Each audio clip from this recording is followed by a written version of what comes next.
ছেলেরা তুমি বুদ্ধিমান না ভাইয়া, এক ওয়াক্ত নামাজ পড়ো না, তুমি বুদ্ধিমান না দোস্ত, নিজেরে বরবাদ করে দিলা। 365 দিনের একটা বছরে কোনোদিন ফজরের নামাজ কোনোদিন পড়ো না।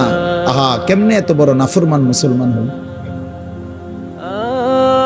খোদার 20 বছর ধরে, 25 বছর ধরে, 10 বছর ধরে যে নারী কোনোদিন পর্দা করে না, আহা, সে মুসলিম নারী হলো কিভাবে? সে মুসলমানের মেয়ে হলো কেন? যে মেয়ে পরের ছেলের সাথে, পরের পুরুষের সাথে অবৈধ সম্পর্ক করে, হারাম সম্পর্ক করে, ওই অসভ্য নির্লজ্জ বেহায়া নারী সে মুসলমানের মেয়ে হয় কেন? মুসলমানের কন্যা হয় কেন?